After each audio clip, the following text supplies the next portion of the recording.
Assalamualaikum warahmatullahi wabarakatuh dan selamat pagi. Perkenalkan, saya atas nama Marlen Siananaut dengan NIM 19311054. Saya dari kelas 6C Biologi. Di sini saya mewakili teman-teman saya dari kelompok 4 untuk menjelaskan atau mempresentasikan hasil kerja PowerPoint di video ini dengan materi sistem peredaran darah. Yuk, kita simak saja penjelasannya berikut ini. Yang ke-A, pengertian sistem peredaran darah.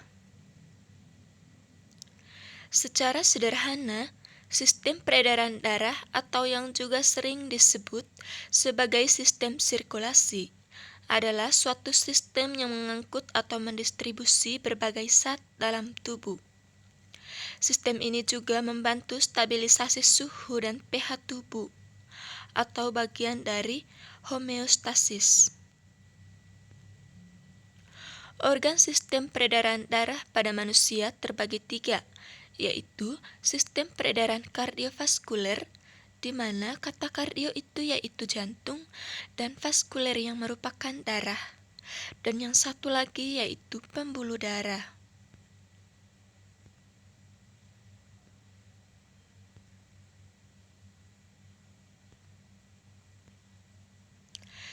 Yang pertama, jantung. Jantung menjadi organ paling vital dalam sistem peredaran darah manusia. Organ ini berfungsi memompa darah ke seluruh tubuh dan menerima aliran darah tubuh kembali.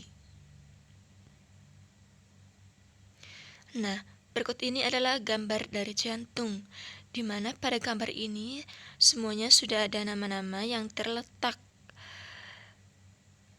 di gambar jantung.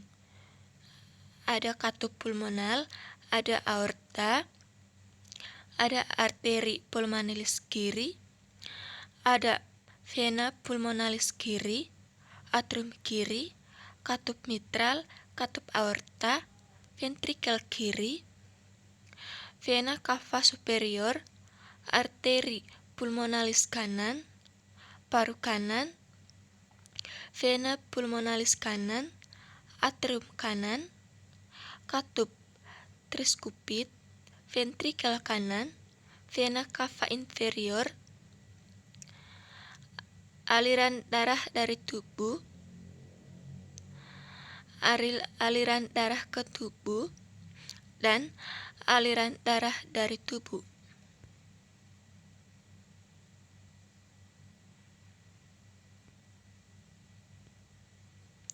Letak jantung berada di antara paru-paru, tepatnya di tengah dada, dan bagian belakang kiri tulang dada. Ukuran jantung berkisar 200-425 gram, atau kira-kira sedikit lebih besar dari kepalan tangan kita. Jantung terdiri atas 4 ruang, yaitu ruang atas dikenal sebagai atrium kiri dan kanan, sedangkan ruang bawah dikenal sebagai ventrikel kiri dan kanan. Pada ruang atas yang dikenal dengan atrium kiri dan kanan, atrium atau serambi kanan yaitu menerima darah kotor dari tubuh, sedangkan atrium atau serambi kiri menerima darah bersih dari paru-paru. Sedangkan ruang bawah yang dikenal dengan ventrikel kiri dan kanan. Ventrikel atau bilik kanan memompa darah kotor dari jantung ke paru-paru, sedangkan ventrikel atau bilik kiri memompa darah bersih dari jantung ke tubuh.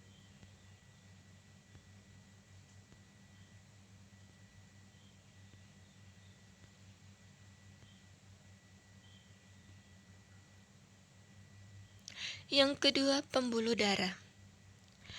Pada gambar ini, yaitu gambar dari pembuluh darah, di mana pembuluh darah merupakan saluran elastis yang berfungsi untuk membawa darah dari jantung ke bagian tubuh lainnya, atau sebaliknya pada sistem peredaran darah manusia. Ada 3 pembuluh darah utama yang terdapat pada jantung, yaitu arteri, vena, dan kapiler.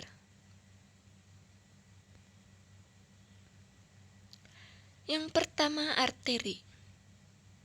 Arteri yaitu pembuluh darah yang membawa darah kaya oksigen dari jantung ke bagian tubuh lainnya. Yang kedua, vena.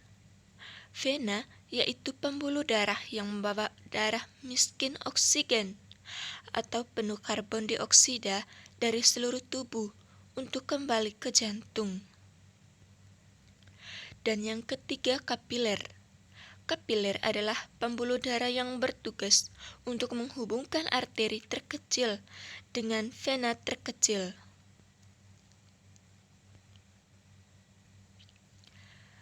Sedangkan yang ketiga yaitu darah. Pada gambar ini, di mana darah yaitu komponen utama dari sistem sirkulasi darah manusia, yaitu darah. Nah, rata-rata tubuh manusia menampung sekitar 4-5 liter darah.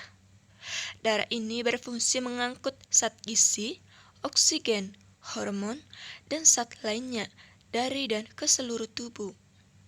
Tanpa darah, oksigen dan zat gizi akan sulit mencapai seluruh bagian tubuh.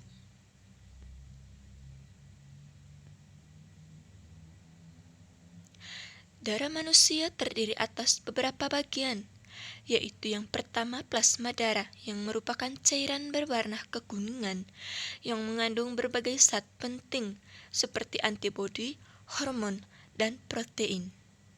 Yang kedua, sel darah merah atau eritrosit, yaitu bertindak sebagai pembawa oksigen dan karbon dioksida. Yang ketiga, sel darah putih atau leukosit, yang merupakan komponen utama dari sistem kekebalan tubuh. Sel darah ini berfungsi untuk mendeteksi keberadaan benda asing yang berbahaya seperti zat beracun dan kuman, lalu melawannya agar tubuh terlindungi dari berbagai penyakit. Dan yang keempat yaitu keping darah atau trombosit, yang dibutuhkan oleh tubuh untuk menunjang proses pembekuan darah saat terjadi luka atau cedera. Yang ke B, mekanisme sistem peredaran darah. Nah, gambar ini adalah gambar dari mekanisme sistem peredaran darah, yang dimana sistem peredaran darah manusia tak hanya mengalirkan nutrisi dan oksigen bagi tubuh, namun juga berperan penting dalam metabolisme manusia, yang merupakan sistem vital dalam kehidupan manusia. Yaitu dalam sistem peredaran darah manusia, mekanismenya terbagi menjadi berikut ini, yaitu peredaran darah besar atau sistemik, sistem peredaran darah kecil atau pulmonal, dan sirkulasi koronel.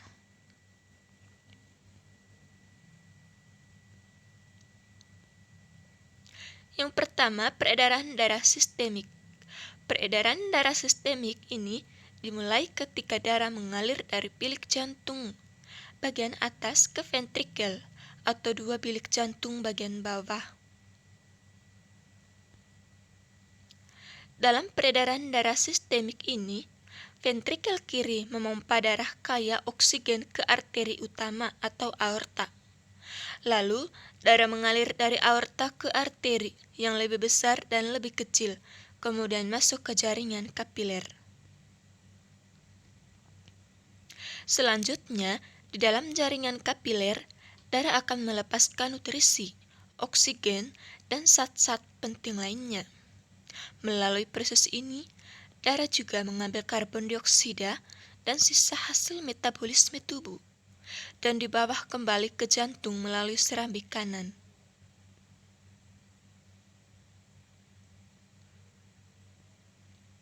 Yang kedua, sistem peredaran darah pulmonal. Sistem peredaran darah yang satu ini juga sering disebut peredaran darah kecil. Cara kerjanya dengan memompa darah dari vertikal kanan. Darah yang memiliki kadar oksigen rendah dipompa menuju arteri pulmonalis. Lalu aliran darah akan bercabang menuju arteri dan kapiler yang lebih kecil. Di sini, karbon dioksida dilepaskan dari darah ke dalam vesikel paru dan oksigen segar masuk ke aliran darah. Darah yang kaya oksigen mengalir melalui vena paru dan atrium kiri menuju ventrikel kiri. Lalu, detak jantung berikutnya memulai siklus baru sirkulasi sistemik.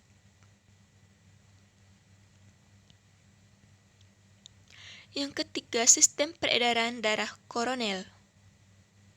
Sistem peredaran darah koroner berfungsi untuk mengalirkan darah kaya oksigen. Dalam sistem peredaran darah ini, darah yang dialirkan untuk memasuk otot jantung. Darah kaya oksigen dialirkan ke otot jantung agar jantung bisa bekerja dengan baik.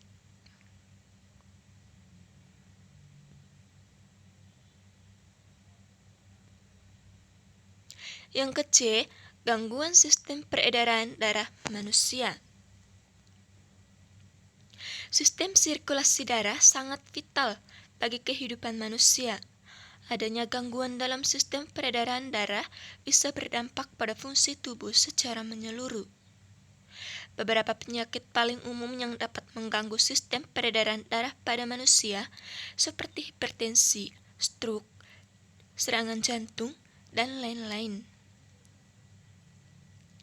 Yang pertama, hipertensi.